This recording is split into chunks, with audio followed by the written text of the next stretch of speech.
नमस्कार, ABC channel में आपका स्वागत है। मैं हूं सचिन श्रीवास्तव और आप मेरे साथ देखेंगे आजमगढ़ से जुड़ी खबरें। आइए नजर डाल लेते हैं आज की खास खबरों पर। खबर के प्रायोजक हैं GD global school, Kartarpur bypass, Azamgarh. Registration open, 50% discount on admission. Windows INC roadways Azamgarh.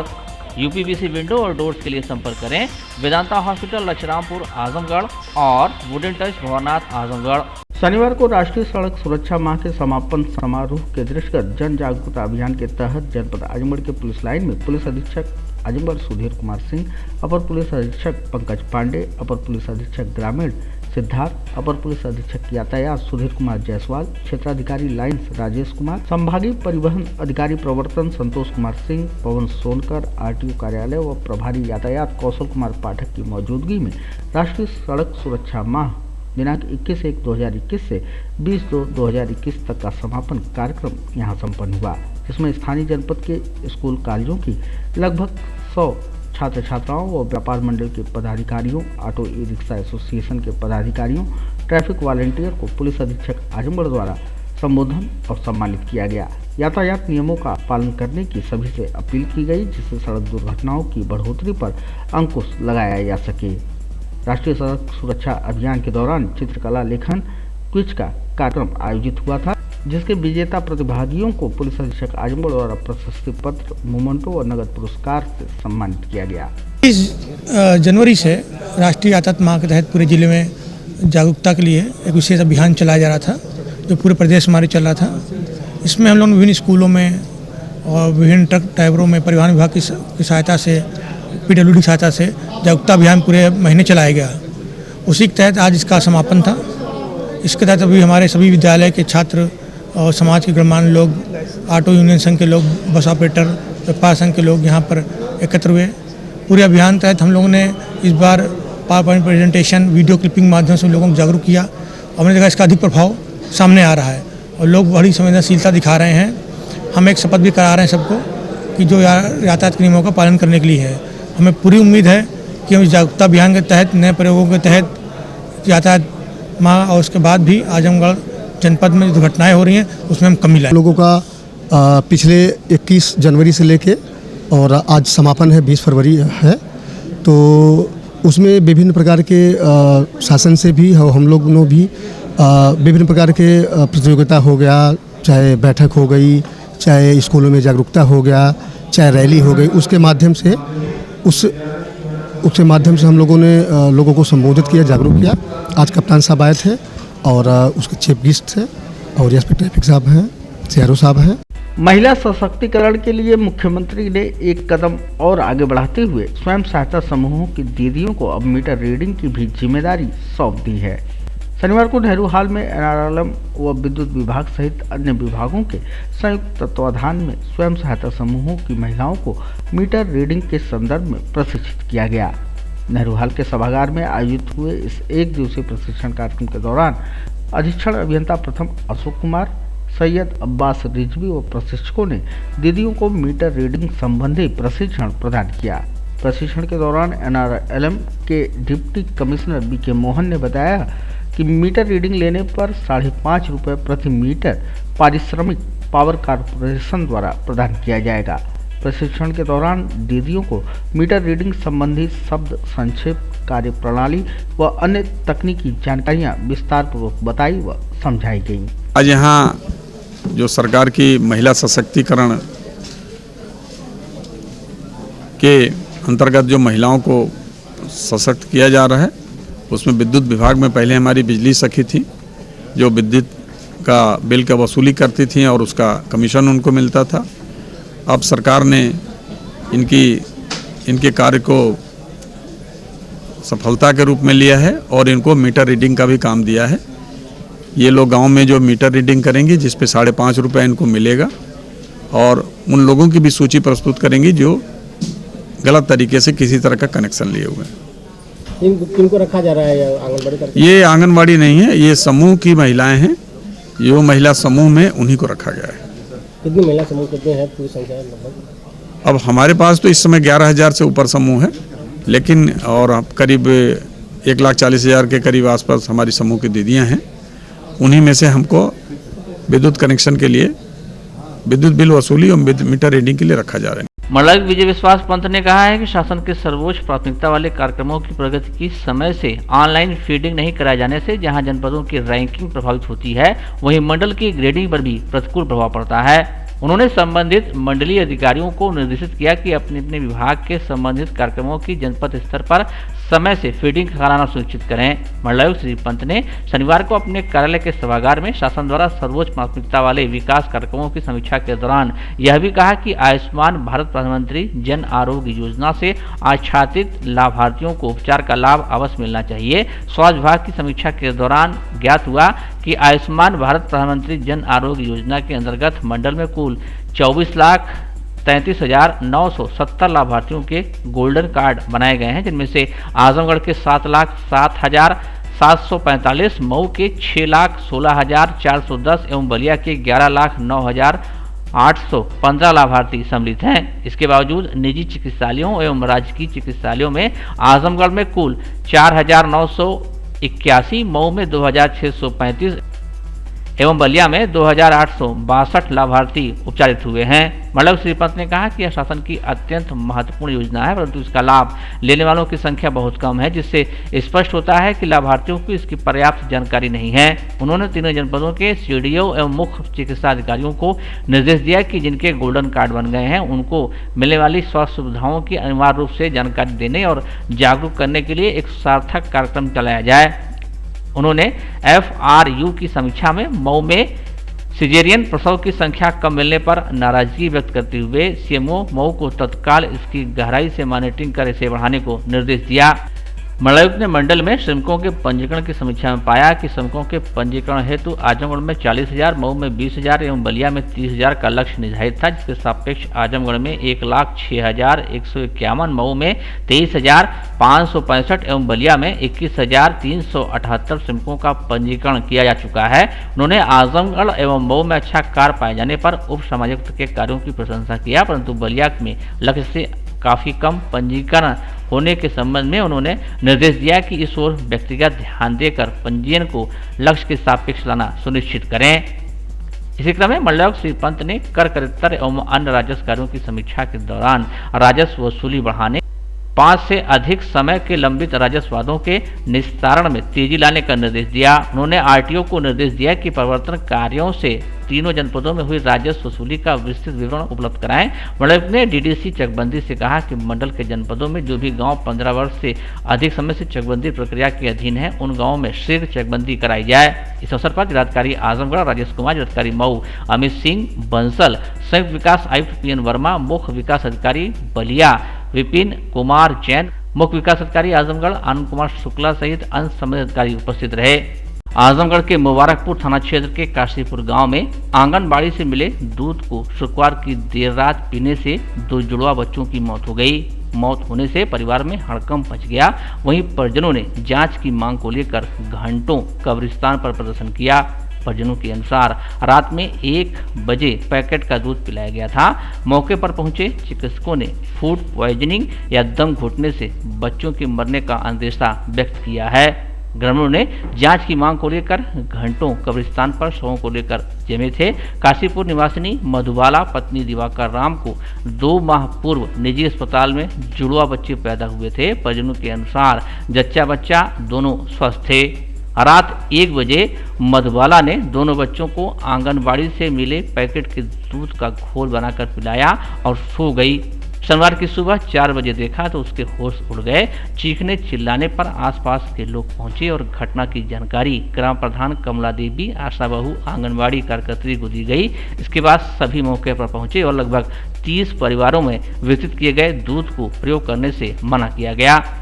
ग्रामीणों की सूचना पर स्वास्थ्य केंद्र सठियाओं के प्रभारी ब्रजेश कुमार, डॉक्टर प्रशांत कुमार राय, अलीम अख्तर ने मौके का मुआयना कर बताया कि मूल कारण PM के बाद पता चलेगा, लेकिन प्रथम दृष्टया बच्चों की मौत का कारण दम घुटने या फूड पॉइजनिंग से हो सकता है। वहीं मुख्य खाद्य सुरक्षा अधिकारी DK राय ने बताया कि जांच का विषय है, लेकिन जो दूध वितरित किया गया था उस पर लिखा हुआ है कि 6 माह से अधिक के बच्चों को पिलाया जाना है।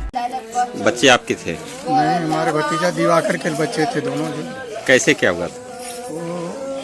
और तीन बच्चियों के बाद 2 बच्चे जुड़वा पैदा हुए थे 26 दिसंबर को। जी। और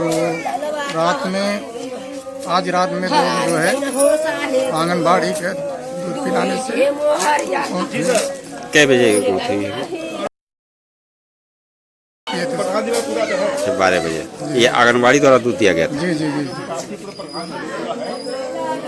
क्या चाहते हैं आप, मतलब? सर सही हो, उसकी जो जांच होती नहीं चाहिए, जो दूध पिला गया और भी किसी के साथ ऐसी घटना न हो। बच्चे का संस्कार हो गया? जी संस्कार हो गया।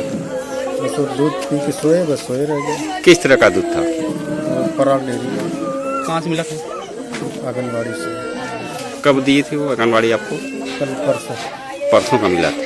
तो आपसे बताई थी कि बच्चों को देना है कि बच्चे की माँ को देना है कि किसको देना है?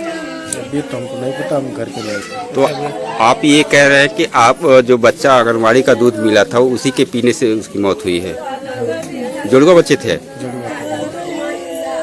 आजमगढ़ शहरी क्षेत्र में विद्युत आपूर्ति को सुचारू रूप से बहाल रखने के लिए और सप्लाई को बेहतर बनाने के लिए पिछली सरकार ने शहर में भूमिगत केबल बिछाने के लिए योजना शुरू की, जिसके लिए लगभग 75 करोड़ खर्च किए गए। भूमिगत केबल बिछाई गई, लेकिन यह पूरा काम मानक के विपरीत किया गया है, जिसके चलते लोगों को समस्या का सामना करना पड़ रहा है। भूमिगत केबल को मिट्टी के अंदर दबा दिया गया था और विद्युत सप्लाई चालू कर दी गई थी। उसके बाद ऊपर खंभा लगे तारों के जरिए की जा रही विद्युत सप्लाई को बंद कर दिया गया और तारों को भी काटकर वहां से हटा दिया गया। भूमिगत केबल के जरिए सप्लाई शुरू होने के कुछ ही दिनों बाद केबल के जलने और विद्युत सप्लाई वितरण करने में बॉक्स में करंट उतरने की समस्या शुरू हो गई, जिससे कई दुर्घटनाएं भी हुई और भूमिगत फॉल्ट के चलते कई दिनों तक विद्युत सप्लाई बंद रही। देखिए, जिस समय अंडरग्राउंड केबल का काम शुरू हुआ था तो हम लोग खुश थे कि आए दिन जो है ओवरहेड के तार के टूटने से और इस तरह की समस्याओं से हम लोग को निजात मिल जाएगी। शहर के बहुत से हिस्सों में अंडरग्राउंड केबल का काम हुआ है, लेकिन एक समस्या ये आ रही है कि इसको मेंटेन करने के मैकेनिक्स यहाँ पे डिपार्टमेंट के पास कम हैं और आए दिन वो जो केबल है उसकी क्वालिटी कैसी लगी है ये तो डिपार्टमेंट ही जानेगा, लेकिन उसकी वजह से आए दिन केबल बस्ट हो जाती है तो लोगों को और परेशानियाँ होती हैं। और इसको देखते हुए समझ में ये आ रहा है कि ओवरहेड को ही अगर मेंटेन करके रखा जाता, तारों की क्वालिटी अच्छी करके चेंज कर दिए जाते तो मजबूत अंडरग्राउंड के ओवरहेड जो है वो ज़्यादा कारगर लगता था। क्या लगता है कि मतलब जो है जो काम हुआ जी, यानी पैसे का बंटर बाट हुआ? नहीं, अब इसका ये इल्जाम तो मैं डायरेक्ट नहीं लगा सकता। एक वजन बाट नहीं हुआ, क्या ठीका हुआ क्या नहीं हुआ इसके बारे में डिपार्टमेंट ही बेहतर जानेगा। लेकिन ये ज़रूर है कि जो हम लोग को उम्मीदें थी कि अभी 2-3 साल ही हुए हैं, लेकिन जगह जगह जो उसके जंक्शन बॉक्सेस थे वो भी गल गए हैं, कई टेढ़े हो गए, कई टूट गए हैं, कई ढक्कन गायब हो गए हैं। उससे कभी कभी बहुत से खतरे भी पैदा हो जाते हैं, चलते फिरते किसी के हाथ पड़ जाए या जानवर टच कर जाए तो उसमें दिक्कत होती है। और ओवरहेड जो इससे कहीं ज़्यादा सेफ महसूस हो रहा था बनस्बत जो है अंडरग्राउंड के। अब ये है कि जो जिस नहज पे यहाँ पे काम हुआ और हम लोगों ने बॉम्बे वगैरह में देखा या और बड़े सिटीज़ में देखा तो उसके काम का अंदाज कुछ और था और यहाँ के काम का अंदाज दूसरा है। अब अलग स्टेट की अलग अलग बात है, अलग अलग खर्च होते हैं। तो ये तो मैं नहीं इल्ज़ाम लगा सकता इसे बंदरबाट हुआ, ये तो डिपार्टमेंट ही बेहतर जानेगा। तो कहीं कहीं विभाग भी तो दोषी है कि उसको मेंटेन नहीं कर पा रहा है। हाँ, अभी असल मसला ये है कि देखिए माफ़ कीजिएगा, यहाँ पे बात पॉलिटिक्स नहीं आती। विभाग के साथ भी मजबूरी ये है कि उनके पास स्टाफ की कमी है। स्टाफ की कमी से तमाम डिपार्टमेंट जूझ रहे हैं। उसमें हमारा इलेक्ट्रिसिटी डिपार्टमेंट भी है, प्राइवेट लाइनमैन्स रख करके डिपार्टमेंट किसी तरह से अपना काम चला रहा है। इसमें गवर्नमेंट को तवज्जो देनी चाहिए कि जो है परमानेंट स्टाफ की भर्ती करे और इसके माहिर स्टाफ की भर्ती करे जो इस काम को बेहतर जानते हैं, तब वो काम बेहतर तरीके से होगा। अब आए दिन हम सुनते हैं प्राइवेट लाइनमैन बेचारे जो है कहीं खंबे पे काम कर रहे हैं, लाइन आ गई, करंट लग गया, उनके मरने की खबरें हर महीने दूसरे महीने 1-2 आया करती हैं और उनकी कोई सिक्योरिटी भी नहीं होती, उनकी कोई नौकरी की भी नहीं होती, उनका इंश्योरेंस के सिलसिले में भी क्या होता है क्या नहीं होता है। तो ये प्राइवेट संविदा के लाइनमैन बेचारे अपनी जान जोखिम में डाल करके 5-10 हज़ार रुपये 7-8 हज़ार रुपये के लिए अपनी काम करते हैं। बेरोजगारी उनकी मजबूरियाँ हैं, वरना ये है कि इसके सही टेक्नीशियंस हों, सही मैकेनिक्स हों और डिपार्टमेंट को इसकी इजाज़त दी जाए कि नई भर्तियाँ कराएं ताकि इसका निज़ाम दुरुस्त और सही चल सके। या जब से अंडरग्राउंड वायरिंग हुई है तब से हम लोग इतना परेशान हो गए हैं कि पूछिए। बल्कि इससे अच्छी तो जो ऊपर वायरिंग जाती थी वो इतनी अच्छी थी कि कम से कम तुरंत फॉल्ट बंद तो जाता था हम लोग का। लाइट गई हम लोग आधे घंटे में बन जाते थे। इस समय अंडरग्राउंड वायरिंग से हम लोग इतने परेशान हो गए हैं कि पूछिए। हम 3 दिन से लाइट बढ़िया जो बनती ही नहीं है। लाइट कहाँ से फॉल्ट है किसी को कुछ समझ में आता ही नहीं है। कभी पानी भर जा रहा है, कभी कुछ हो जा रहा है, कभी न्यूट्रल टूट जा रहा है। बड़े परेशान हो गए भैया। किस तरीके से खतरा रहता है? जैसे कि भैया एक दिन अभी तो यहाँ पे एक दिन गाय मर गई थी कुछ दिन पहले करंट लगने से। एक दिन कुछ हो जाता है, एक दिन कुछ हो जाता है, कुछ समझ में नहीं आता है। कुछ बड़ी प्रॉब्लम है, कभी किसी को करंट लग जा रहा है, पानी है, हैंड पाइप है बगल में, पानी लग जाता है, करंट उठाता है, समझ में नहीं आ रहा है। क्या लगता है कि सरकार का बंदरबाट हुआ पैसे का? बिल्कुल एकदम बंदरबाट तो हो ही गया है पैसे का, वरना अगर इसी ग्राउंड हुआ, इतना पैसा खर्चा हुआ गवर्नमेंट का, लेकिन कोई फायदा नहीं। सब जेस का तेज पड़ा है। बरसात के दिन में बारिश होता है, पानी भर जाता है, लोगों को करंट लग जाता है, बहुत परेशानी है। यहाँ से हटा करके कहीं और कर दिया जाए तो अच्छा है, सुरक्षित जगह पे। जैसे सरकार करोड़ों रुपया लगाया होगा, कोई इसका उपयोग नहीं है, कोई उसका उपयोग नहीं है। क्या उपयोग है? आए दिन परेशानी रहती है। जैसे मान ली लाइट फाल्ट हो जाता है, कैसे बनता है? कैसे बनता? कंप्लेन करो, 2 दिन 4 दिन के बाद आएंगे, तब तक आदमी परेशान रहता है। पानी की भी परेशानी होती है। जो पैसा लगा। इस मामले में मुख्य अभियंता का कहना है कि योजना बहुत बेहतर है। इसकी वजह से हमारा लाइन लॉस कम हुआ है, लेकिन आजमगढ़ में विद्युतीकरण करते समय कुछ न कुछ समस्याएं हैं, जिसकी वजह से भूमिगत विद्युत केबल योजना पूरी तरह से सफल नहीं हो पाई। जो केबल लगी हुई थी सर, उसमें लगभग कितने का खर्चा आया था और कई साल लगा था उसको बनने में, क्योंकि अभी उसका यूटिलाइजेशन उतने अच्छी तरह से हो नहीं पा रही जिस उद्देश्य से बनी? ये इसकी 75 करोड़ की थी हम लोग की आजमगढ़ शहर की, और इसमें जब हमारी 140 साइट थी जिसको जो है हम लोग को अंडरग्राउंड केबलिंग के द्वारा करनी थी। कुछ लाइनें जो है उसमें क्षतिग्रस्त हुई, जैसे मेन रोडों पे जो मऊ वगैरह जो सड़क जा रही है उसके ऊपर जो है करीब 7-8 साइट हमारी जो खराब हो गई वो सड़क के खोदने की वजह से, और कुछ जो है चौक वौक में ओवरलोडिंग की वजह से जो दिक्कत आई है उसमें उसमें जो हमको ओवरहेड करना पड़ गया। तो जैसे सर इसके लिए मैकेनिक की भी नहीं है, जैसे अगर कोई फॉल्ट हो जाता है तो कई 2-3 दिन लग जाता है उस एरिया में। नहीं, चूँकि अंडरग्राउंड केबल है तो उसको फॉल्ट को सर्च करने में भी ज़्यादा दिक्कत आती है। थोड़ा सा वो सिस्टम जो है हम लोग का वो है, और ऊपर से फिर सड़क को खोदना रहता है तो तमाम उसमें दुविधाएं रहती हैं। उसको परमिशन लेना पड़ता है कि भाई हमको सड़क खोदनी है, क्योंकि केबल तो अंडरग्राउंड है, अंदर दबा हुआ है। तो आज ये सर इसको क्या सफल मान सकते हैं अंडरग्राउंड केबल को कि जो है? नहीं, अंडरग्राउंड केबल सफल होता है, ऐसा नहीं सफल नहीं है, सफल रहा है, और इससे हम लोग का लाइन लॉस काफ़ी कम हुआ है, और एक्सीडेंट होने के चांसेस भी कम हुए हैं इसमें जो है। चूँकि नीचे रहता है तो चोरी वोरी होती नहीं है, इसमें चोरी नहीं कर पाता वो वक्त हमारा जो है। लेकिन अभी भी कई जगह जैसे कि तारों का जाल बिछा हुआ है, तो वो कब तक उसको सही कर लिया जाएगा? वो भी हमारी योजना RAP-DRP टाउनों में आई हुई है, उसको भी हम लोग अतिशीघ्र जो अभी प्लानिंग बन रही है ना, उसको भी हम लोग अतिशीघ्र करेंगे, उसको ठीक कराएंगे। दूसरी ओर सत्तारूढ़ दल के लोगों का कहना है कि पिछली सरकार ने अपने चहेतों को टेंडर देकर सरकारी धन का बंटवारा किया। जिस तरह से आजमगढ़ में विद्युत केबल बिछाई गई वह मानक और तकनीक के विपरीत थी, जिसकी वजह से इसका खामियाजा लोगों को भुगतना पड़ रहा है। लोगों ने सरकार से कहा है कि शीघ्र ही इस पूरे प्रकरण की जांच कराई जाएगी कि किन किन लोगों की मिली भगत से सरकारी धन का दुरुपयोग पिछली सरकार द्वारा किया गया। वहीं दूसरी तरफ सपा नेताओं का कहना था कि महानगरों की तर्ज पर की गई सपा सरकार की व्यवस्था से वर्तमान सरकार ने हाथ फेर लिया। उसने न इस व्यवस्था को हाथों हाथ लिया और न ही इस पर हाथ रखा। रखरखाव के प्रति सरकार की उदासीनता के चलते भूमिगत केबल व्यवस्था पूरी तरह से भूमिगत होती जा रही है।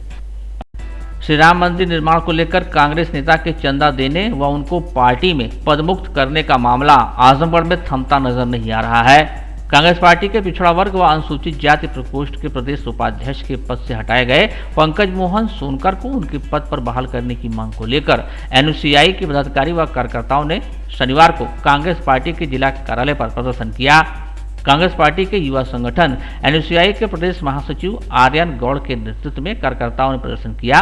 कहा कि पंकज मोहन सोनकर कांग्रेस के वरिष्ठ नेता हैं और पिछले लोकसभा चुनाव में आजमगढ़ के लालगंज सीट से कांग्रेस के प्रत्याशी भी रह चुके हैं। उनको निष्क्रिय बताकर पदमुक्त करना कहीं न कहीं पार्टी के दलित नेता के खिलाफ साजिश है और इसकी युवा कांग्रेसी निंदा करते हैं। जब से उन्होंने राम मंदिर निर्माण में चंदा दिया है तभी से पार्टी में उनके विरुद्ध तमाम बातें हो रही हैं। जबकि पंकज मोहन सोनकर पार्टी के सभी कार्यक्रमों में उपस्थित रहते हैं, उनकी निरंतर सक्रियता रहती है।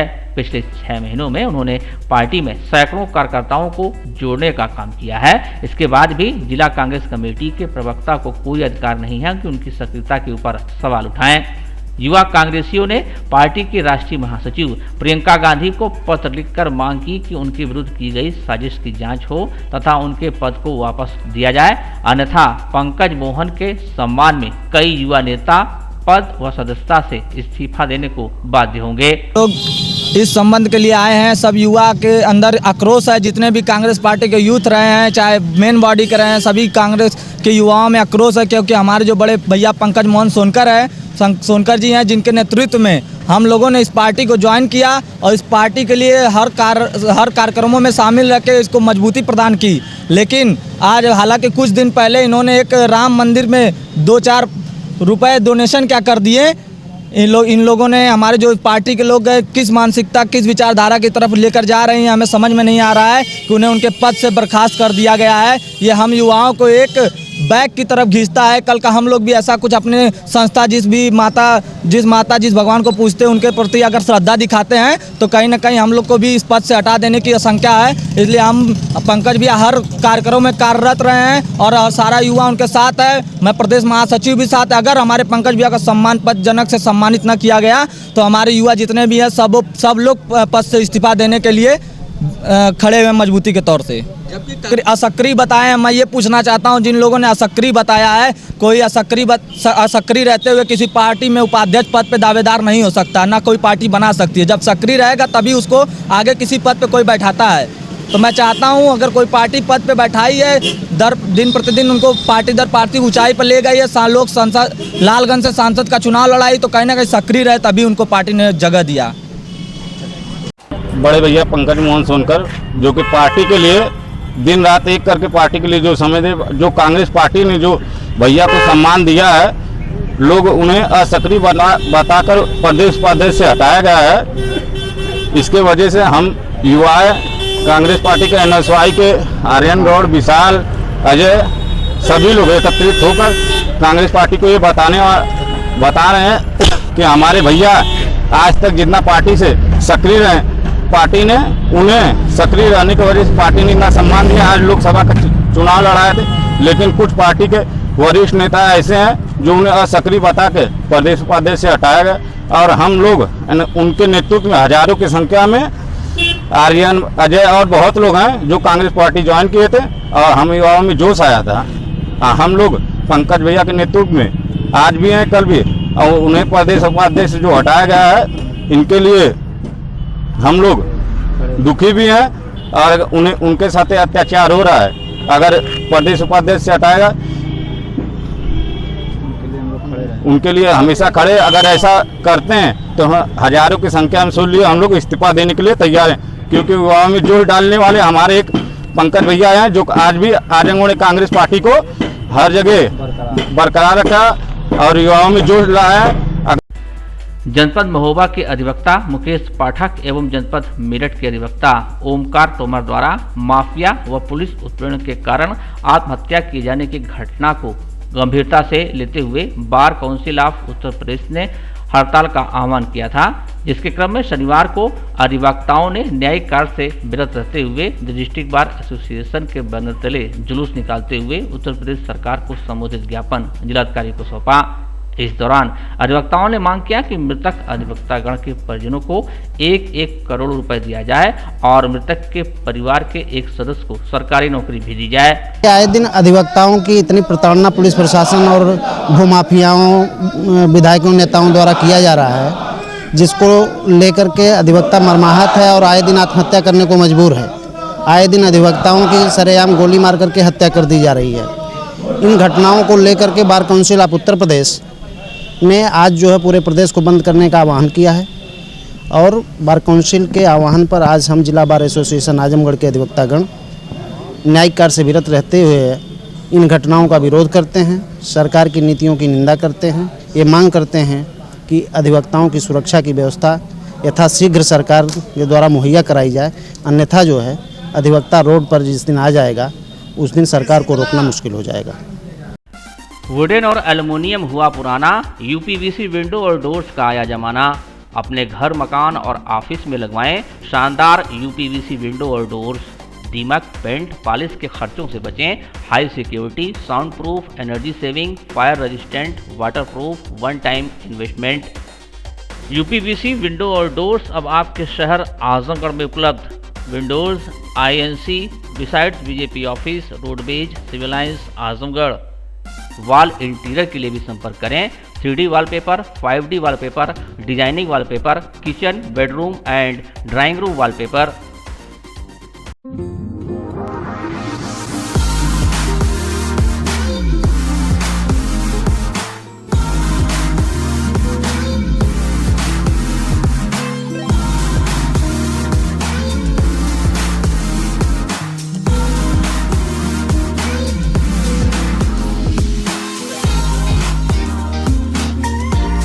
Wooden touch Bhanwarnath Azamgarh, a complete hardware store. हमारे यहाँ branded plywood, flush door, designer door, PVC door, 4 mica, fancy hardware, kitchen की चिमनी एवं मॉड्यूलर किचन की एक्सक्लूसिव रेंज उपलब्ध। अपने आशियाने में लगाइए 4 चांद, पहुंचिए वुडन टच भंवरनाथ आजमगढ़।